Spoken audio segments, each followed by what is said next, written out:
Creative finance or traditional, which one should you do? Lame, he's going to argue creative. I'm going to argue traditional. If you're trying to get into Airbnb, real estate, anything along those lines, you've probably heard about creative deals, right? Maybe you have, maybe you haven't. Lame will explain all of it to you. You've definitely heard of traditional. You just go into the MLS and buy one of those properties. That's traditional, right? You work with a realtor, very straightforward. The reason I'm doing this is because I want you, if you're watching this right now, to watch this to try to decide which group or which camp you kind of fall into, which one is best for you personally as a person. Because I'm telling you right now, creative, that's tough for me personally. I'm not a strong salesman. I'm not good at that kind of stuff. This guy, he kills it. It makes a lot of sense for him, right? And so what I want to do is have this conversation where Lame is going to take the side of the creative and he's going to argue for it. And I'm going to argue for the traditional side. And you have to make up your mind which one you're going to fall into.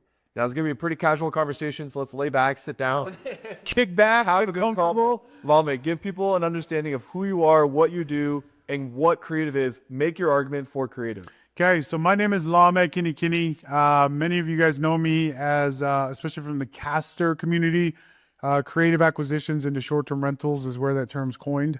But I essentially am, I run a company that focuses specifically on buying properties creatively and then turning them into short-term rentals. And so Just to be clear, I have a company that helps people buy properties traditionally. So there's no two better people to have this combo. absolutely. And I'm stoked to dive into this because creative is one of those things that a lot of people don't even know about. They're not even aware that it is an option. But to John's point, I think there's pros and cons to both, but obviously I'm definitely biased to the creative side. I'll break it down this way, very simply. Creative acquisitions is an umbrella term. And under this umbrella of creative acquisitions is a lot of different ways to transact a property that's different than going and getting a traditional loan. The two primaries that many of you may have already heard about and just don't know a ton of detail on is creative acquisitions as it pertains to seller finance. And then the second big one is subject to. And really, just to kind of water these down so you guys understand what this is, seller finance is when I am buying a property from a homeowner who owns the property free and clear. And instead of going and getting a bank loan in place and getting a mortgage and paying a bank a mortgage, I just make the seller my bank. And instead of paying interest and principal to a bank, I'm paying it to the seller directly. And we come up with a seller finance agreement. Subject to, under this umbrella of creative, is where I am buying a property subject to the existing terms. So if somebody bought a property 3 years ago during COVID and they have a 2% interest rate, I can approach the seller, give them an injection of equity or a down payment, and then I take over that interest rate. And the benefit is they no longer have this property that's maybe a pain to them. Value for me is I'm taking over a note that has an incredible interest rate. So these are the two ways, the primary ways in which most people participate in creative finance. And that's a lot of what I do in my business. What would you say the main pro, like the main reason why somebody should do it? Obviously, you said you explained both of the versions. To simplify the pros, what would they be? So the pros, and a lot of these pros are cons to traditional. And so the number one pro I would say is you do not need all of the pre-qualifications that you would typically need in a traditional finance. When I'm going to get with a bank, I'm sitting with my MLO, and what am I giving him? I'm giving him my taxes, I'm giving him proof of income, I'm giving him seasoned money. These are all key metrics when buying a property traditionally that do not really matter when it comes to creative, right? I do not need to go and get a bank. All I need to do is find a seller who trusts me enough and I can essentially create an agreement with. And once they say yes, we transact the property as it's written, right? Yeah. So there's actually no red tape and limitations to that. A lot of the reason why people can't buy traditionally in today's market is because they don't have the income. They don't have the taxes. 1099ers, you guys know this is the biggest problem in the industry as a 1099 employee. And that's because you are expensing all of your income come tax season.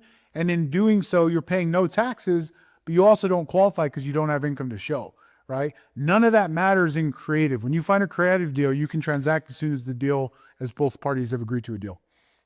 The one caveat, so I'm going to make the argument for traditional, Yep. but just to book note this, before I come back to it, is DSCR loans help a ton in that scenario. True. And That is true. as long as you have the right deal, the right underwriting, the right property, the right market, which is kind of what I specialize in, right? Yep. That is where that changes that whole equation, and it can work out. Doesn't matter if you're 1099, doesn't matter if you get all these qualifications. We'll get into it. The argument for traditional is very simple. You don't have to sell anybody. You don't gotta go hunt for a deal. That's fair. You know what I mean? It's right there. It's available. Go up on Zillow, check it out, talk to your realtor. It's available. You put in an offer, you can get the property, right? That's fair. Yeah. You're gonna pay more in interest, if like most likely. Yep. Which another bookmark little piece here is I want you to underwrite a property with a lower interest rate by an entire 1% and see the differences there. Yep. So what I'm trying to say is it's not a major difference in that scenario. So in other words, the interest rate has to be quite a bit lower for it to really matter. You know, what I mean? For like you to be like, oh, this is a significantly better deal that I have to get it creatively, right? Yep. So there is that piece there. And that's really like, those are one of the main things, but I kind of want to break this down a little bit further. Additionally, I'll throw this in here. I don't know if this is a pro over traditional or creative, but even when you get into the inspection phase and you have that property in your contract, you're still negotiating with the seller, right? Correct. And you're trying to get, trying to at least get some money back for all the things that are wrong with the property at that current time. So there is a bit where you can help there, but again, you're not going to do anything about the interest rate. And on top of that, does creative kind of die when we get to a lower interest rate? You know what I mean? Like, does it not matter as much when that happens? So it's kind of an environment where it matters as well. Those are some of the things. We can go a little bit deeper. I don't know if I did a great job making the argument for traditional, but I just find it personally so much easier, like significantly easier, to just understand the data for a market, know that that market is like good, look at a property, say it's $600,000 and be like, at $600,000 at a 7% interest rate, this property will still cash flow $3,000 a month. Why would I try any harder? Yep. This one works. You know what I mean? Yep. Especially if I don't have the skill set that you have. Yep. So That's fair. yeah. So there's a few things that I'll say, a few points I want to make when it comes to that. So the first one is, even in a DSCR loan, they still are going to look at your personal financials. Okay. There's not a bank that's still not going to look at either the business entity or whoever is signing onto the note, most likely. Okay. And so there's still some underwriting process that happens. And the reason being, right, is because if you have a lender on a DSCR note that pulls your credit and sees that you have, at least in my experience, I've always had my credit pulled even on DSCRs. And if you have, for example, you're bankrupt, like you had a bankruptcy on there, automatically no. That just doesn't happen in creative. Like you're just, they're not looking at you at all, right? Sometimes the seller will ask, but then that's when you can just go find a motivated seller who really is underwater on the property and then transact a deal, right? Well, let's actually talk about it. So agreed with what you said in the DSCR side of things. But if you do have, if you are in a good situation, you should be okay. Correct. If you are in a bad situation, creative is kind of like maybe your only option. Yeah. And so you got to figure it out, right? Yep. Okay. So then at that point, you really don't have a choice between the two. Yep. Okay. Fair. The second thing you said there is the distressed, right? So this is one thing that I have noticed from the 200 plus properties that we've helped find, is that, how do I put this? Most of the locations where we buy properties, there's no distressed sellers. There's no distressed sellers.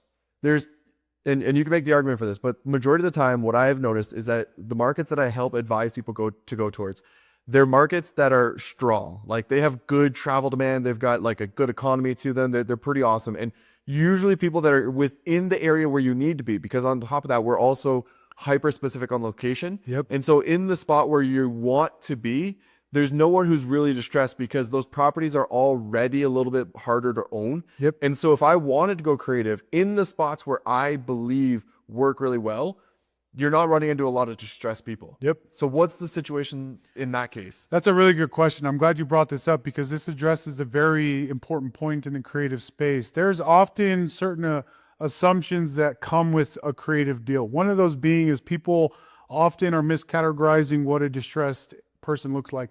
There are a lot of creative opportunities for somebody that bought a property 3-4 years ago. They have a great interest rate, but they can't afford the property. That is one categorically distressed avatar, if you will, there are a lot of opportunities, especially on the wealthy side, of sellers that are taking advantage of tax deferral as well as interest on a note. When you're looking at an AM schedule of a traditional note, banks are making 6 figures in interest on a property on a normal 30-year AM, even 15-year AM, right? That is wealthy people, and a lot of deals that we've done have been with sellers that just don't want the massive tax liability that happens when you transact the property in full traditionally.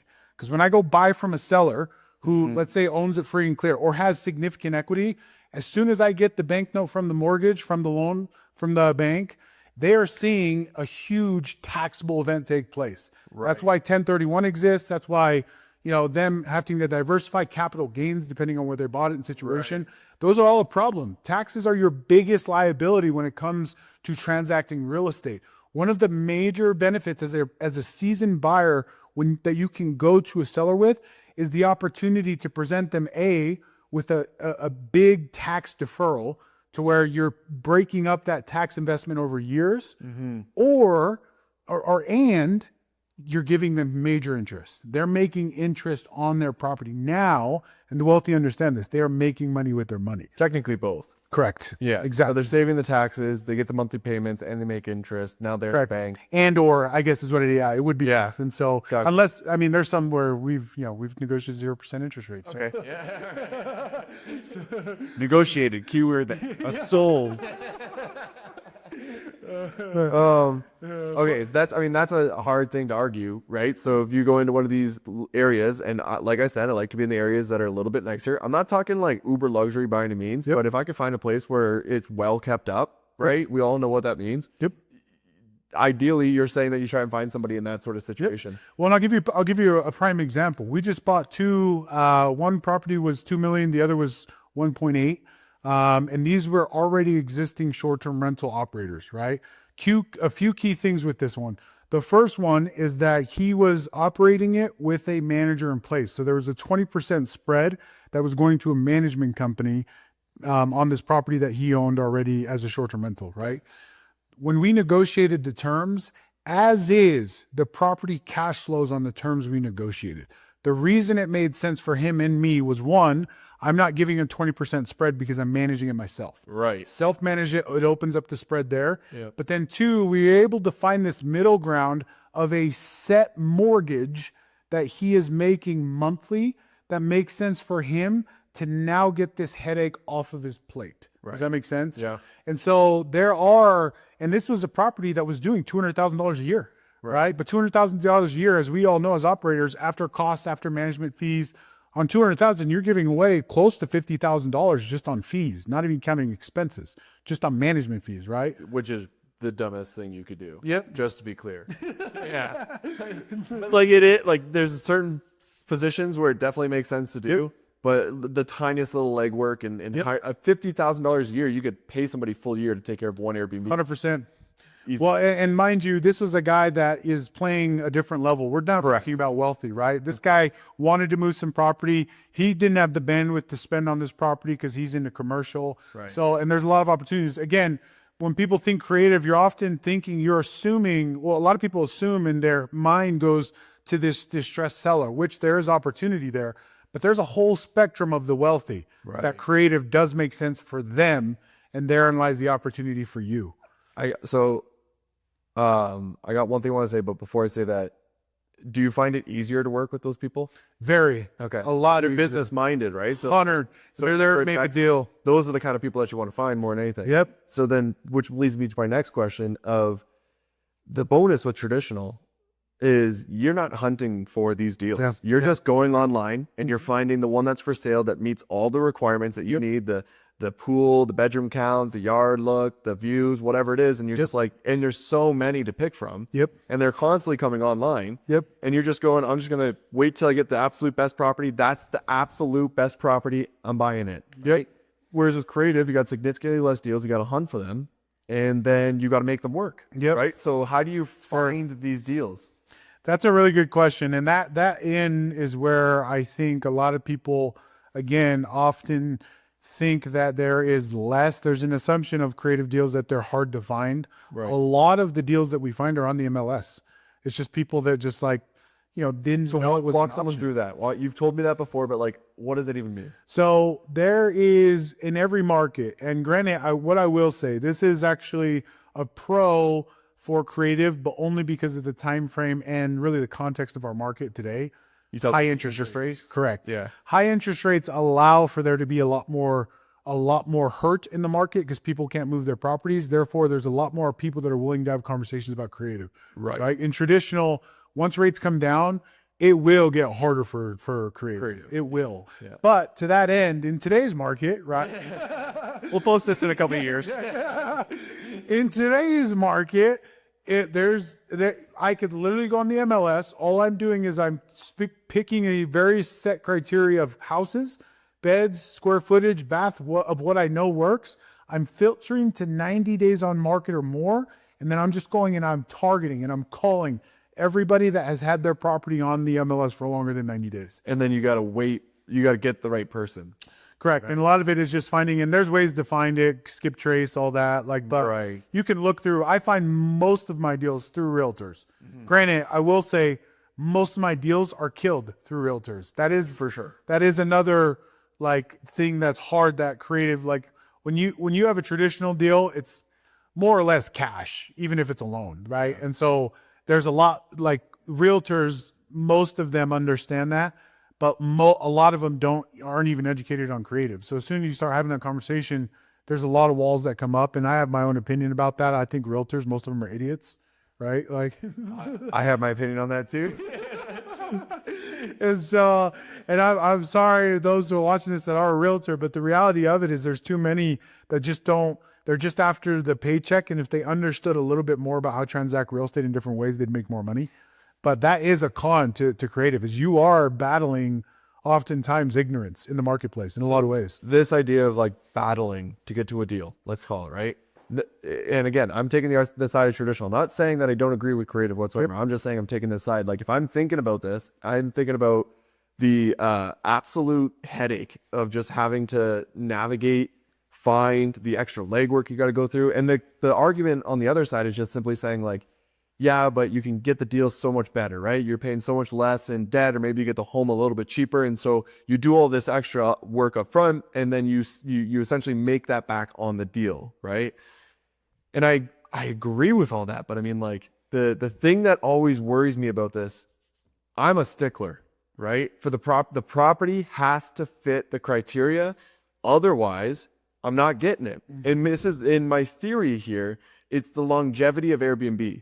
Right. So I truly believe that Airbnb is in this.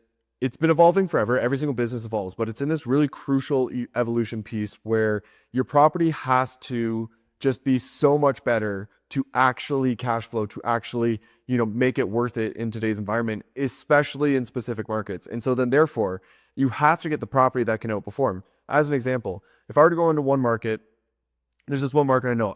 I'd need a 5-bedroom, right? There's a ton of other criteria. But if it didn't have a 5-bedroom or a way to turn it into a 5-bedroom, I can't even look at the deal. Yeah. Right? Yeah. And so if you take your scenario where you've got this criteria, you're looking on the MLS, and then you're trying to reach out to these people, your hit list of the perfect property goes down and down and down and down and down. That's fair. Right? And now it's you've got to wait for this perfect of the perfect, both sides being perfect, the property being perfect, the person being perfect, Yep. to even make that deal work in the first place. Yep. So, and this is where I would say, traditional, you guys need to really consider. This guy is an expert analyst. You have to know your numbers. That's the thing, right? Yeah. Because where I would say is the give and take is, and I've said this to you, I don't need to know nearly as much as you do when it comes to underwriting and executing on a short-term rental because of the nature of the debt and the deal that I create up front, right? In other words, the deal itself that you capture allows you to take more risk. Exactly. And because really, you're exactly right. You have more, but you have to be, where you have to be precise in is your underwriting. because you're dealing with bigger numbers. You're at 7.5%. You have to know that property is going to do well. And usually what that means, to your point, is being able to throw in furniture, be very intentional about the design, this, that, the other. I have properties that if Airbnb went away today, I could throw a long-term in there. We'd be cash flowing a couple $100. Right. See, that is, so you talk about risk, which one's riskier? You know what I mean? Well, it depends if you don't do your research, it's a lot riskier. Right? If you don't know your numbers, it's a lot riskier. Because I would make the argument that as soon as you understand what works and what doesn't work, you lower your risk significantly, and I can prove that because every single last property is profitable. Right? So we've made money on all of them. So here's what I'd ask you then. Yep. Is it harder to know how to underwrite or to sell? To sell. You think so? Oh, for sure. I don't know, man. Hold on. We're both very biased. I know numbers. That's all I'm good at. You're good at sales, so you know that. I think sales is communication. I think especially you don't need, if you've seen some of the students that I have that have closed deals and their communication savvy, I think you'd consider. Right. So here's the. Whereas like numbers, and don't take this offensively. Yeah. Numbers are numbers. They're absolute. Like if you understand, Which makes them easier. that's true. Hey, damn it, you're right. Yeah, exactly. That is true.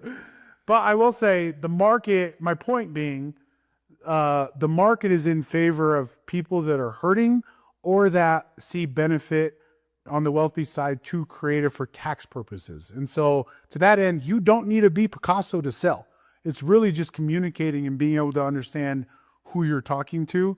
Whereas I do think numbers are absolute, but at the same time, you need to understand so much data that and like how the data is applied to then be able to. Agreed. Like there's a huge upfront.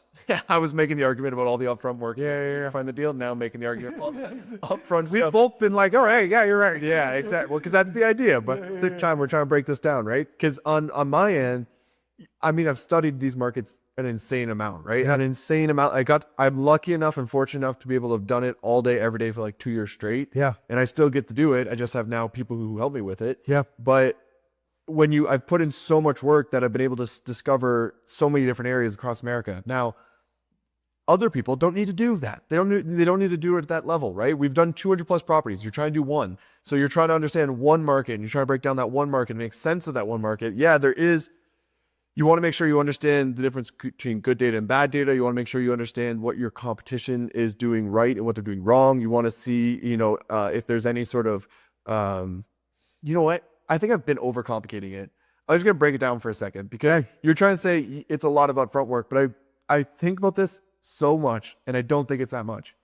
Okay? If you were to go into, let's take even a big market, Miami, okay? If you were to go into Miami, get rid of all of the bad data, so you're just looking at the good stuff, and then you take that top 10 percentile, all the properties at the very top 10% that are making the most amount of money. Okay. And all you did was you looked at this one property and you wrote out every single piece of criteria about it. So you said how many bedrooms it had, what kind of amenities it had, and where it was located. And then you did the same thing for the next one and the next one. And you did it for every single last one in the top 10%. You would have the playbook of how to win an Airbnb for Miami. Can I come in here? Yeah. So on that same note, in the same context of what you just said, I feel like all you need to do is go to a market, look at the criteria of Bed Bath that work, and then you're just looking for properties that have been listed on Zillow longer than 30 days. I almost feel like it's the same thing. We're sixes there. Yeah. In terms of like, now that you say what you're saying, now, because I was going to say, you can take more risk because it's a creative deal and the way you got it allows for these things to happen. Yeah. But at the same time, you still have to do some upfront work. Yeah. Right. But what I will say though, is the interpretation of that data and how people do that, I think are a lot different in terms of like your margin for error. For example, somebody pulling the data that you just mentioned versus somebody pulling my data, there's two different like margins for error. My data is absolute because you can absolutely find somebody and know that they're motivated based on how long the property's been on market. Like that's not like, sure. There's no interpretation of that data. That's a good point. Whereas like yours is, if I know that they have this amenity, this property has a big living room, this one doesn't, but they do the same. Like there's some interpretation there that needs to take place. Whereas mine is you're just looking for her. And I would bet big money on this. You don't even have to be a stellar salesman. If you just made 10 calls a day using my criteria, you'd find a deal. Well, you know that's true because you help people do that. Exactly. Yeah, yeah. And that's why And with my criteria, you just put an offer in with a realtor. You're the no calls, one call. And you just better hope that it's that the numbers are precise. You don't hope. You just do your homework. Homework. You buy the property. So, I mean, if we were to summarize this, we could keep going deeper, but let's just think about this for a second, right? Obviously, with traditional, it's simple, right? It's simple in the sense of the way that you get the property, but the amount of analytical work that you have to do up front is obviously crucial to make sure that the property that you are getting with the higher interest rate is actually going to work out for you, right? Because you have higher risk, because you have higher expenses. Whereas if you were to do your option, you still have to do the work at the front end to be able to analyze the data. You're just trying to take some of that risk off the plate by getting a deal that is a better option all around. Yeah. And it just takes a little bit more of a lift. And so if you're actually, you know what's funny is that you were just talking about earlier how you're very risk adverse, like you're good with risk. Yeah. But in your scenario, you think I'm risky? Well, the person who would rather go for your scenario would be more risk adverse. Yeah. Or like they'd be more risk adverse. I think I said that backwards. Like you're okay with risk. Yes. They would not be okay with risk. And so then therefore they're trying to find the best possible deal to remove any of that risk. Is that right? Help me understand that a little bit more. You're saying the person that because I feel like I have high risk tolerance. Right. And you're saying people that want creative are people that have lower risk tolerance. That's right, because they're trying to get a deal at the end all be all. Correct. That gives them a leg up before they even get in. Correct. So that they have more options in case things go south. I would agree with that because again, there's some properties that if the deal's good enough, you're cash flowing as is. You're cash flowing on long-term rents, which is it's about as safe as you can get in real estate, you know? Yeah, well, that's a whole other game. That's like LTR. That's true. Talking STRs, we're talking LTRs. But if that's like if you're looking at worst case scenarios, that is mine. Whereas like you have a 7.5 interest rate, you can't, you're net negative no matter what you do if you can't deliver on the data. That's the key. Sort of. Okay, so yes, I get the scenario is that if you do things improperly and you buy the wrong home in the wrong area for the wrong price with the wrong interest rate, yeah, you're not gonna make money, right? But I just shot episodes of Bigger Pockets. And this lady, Allison, who I helped her find a property, she picked one up with an 8.9 interest rate. It was basically a 9% interest rate. And she cash flowed $2,500 a month throughout the whole year.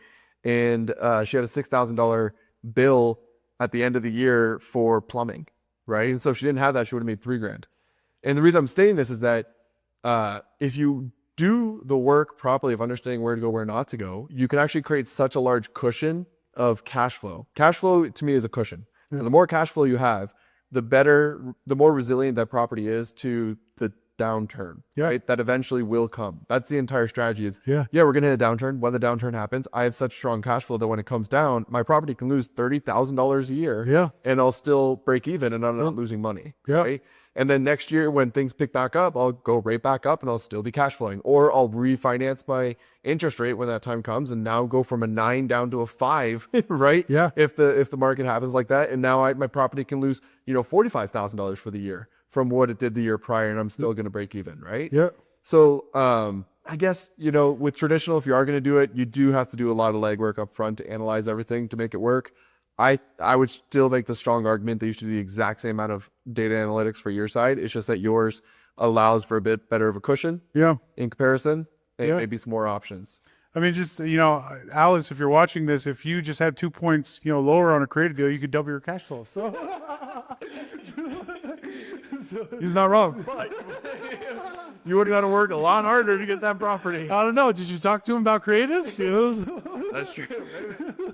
Interest rates are coming down. Exactly. So, all right. Well, what's the summary here? What's your summary? Look, the summary here, I think for me is, at the end of the day, I'm a huge proponent of creative. But more than anything, at the end of the day, what we're both like, I think the most valuable asset you can have for yourself is just making sure you're putting in the work no matter what you're doing, right? And that's really what it is. Obviously, you can tell that both John and myself have put in hours at our craft, really, I think there's not really a wrong and right answer in like arbitrary in the world of business. I think it's a matter of committing to a decision and then making that the right answer. And in this case, we both have right answers. Yeah, action is the best, right? What do you always say? You learn in action, right? Yep. Action brings clarity. Action brings clarity. That's what I was looking for. Yeah, that's the reality of it. Whether you go my way or his way, either way is better as long as you take that action. So I guess the summary here is take action, guys, and we'll see you in the next one. And buy creative.